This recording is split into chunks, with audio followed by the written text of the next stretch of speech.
नमस्ते दोस्तों, मेरा नाम रोशन है। आज मैं आपको अपनी एक डरावनी कहानी सुनाने जा रहा हूँ जो मेरी जिंदगी का खौफनाक सच है। ये बात कुछ समय पहले की है, जब मेरे माँ बाप कुछ दिनों के लिए शहर से बाहर जा रहे थे। लेकिन मैं उनके साथ नहीं गया क्योंकि मुझे घर में अपने कंप्यूटर पर गेम खेलने का बहुत शौक था। इसलिए मैंने तय किया कि मैं घर पर ही रहूंगा। वैसे भी मैं 22 साल का था तो अकेला रह सकता था। शुरू में सब कुछ बिल्कुल ठीक था। मैं बाहर से खाना ऑर्डर करता और सारा दिन कंप्यूटर पर गेम खेलता रहता। लेकिन एक दिन मुझे एक अजीब सा गेम दिखा जिसका नाम गेम नंबर 6 था। ये एक हॉरर गेम था। मुझे थोड़ा अजीब लगा कि इसका नाम गेम नंबर 6 क्यों रखा है। ऐसा नाम मैंने पहले कभी नहीं सुना था, लेकिन फिर भी मैंने उसे डाउनलोड कर लिया। गेम दिखने में तो साधारण ही था, ज्यादा डरावना नहीं था, लेकिन पता नहीं उसमें ऐसा क्या था कि मैं बार बार उसे खेलने के लिए मजबूर हो रहा था। अब मैं पूरा दिन वही गेम खेलता रहता। कभी कभी तो मुझे खाने पीने का भी होश नहीं रहता था। फिर एक दिन कुछ ऐसा हुआ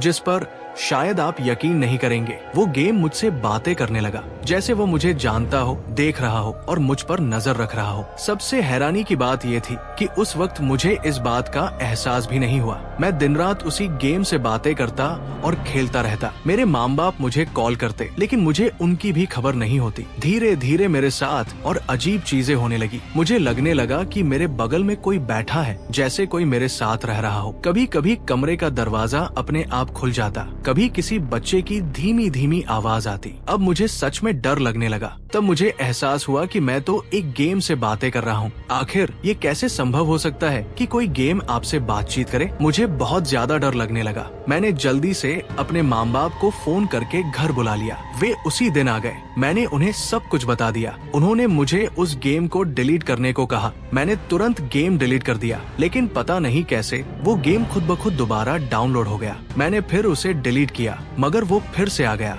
रात में जब मैं सोता था, मेरा कंप्यूटर अपने आप ऑन हो जाता और गेम चलने लगता। अब मैं बुरी तरह डर चुका था। आखिर में मैंने कंप्यूटर ही हटा दिया, लेकिन अब भी उसी बच्चे की आवाजें मुझे फिर से सुनाई देने लगी। रात भर नींद नहीं आती। ऐसा लगता जैसे वो बच्चा मुझसे कुछ कहना चाहता हो। मैंने तय किया कि एक रात उससे बात करूंगा। रात को जब उसकी आवाज फिर आई तो डरते हुए मैंने पूछा, कौन हो तुम? मुझसे क्या चाहते हो? लेकिन कोई जवाब नहीं आया। मैंने कांपती आवाज में कहा, यहाँ से चले जाओ। उसके बाद उसने मुझे तंग नहीं किया, लेकिन आज भी कभी कभी उसकी परछाई मुझे अपने कमरे में महसूस होती है। ऐसा लगता है जैसे वह मुझसे बात करना चाहता हो। वो कौन था मैं नहीं जानता। कभी कभी मेरा दिल करता है कि फिर से उस गेम को डाउनलोड करूं और उससे दोबारा बात करूं और जानूं कि आखिर वो था कौन। अगर आप इस कहानी का पार्ट 2 सुनना चाहते हैं तो कमेंट में हमें रेड हार्ट भेजें। अगर आपको हमारी कहानी अच्छी लगी तो हमें लाइक और सब्सक्राइब जरूर करें।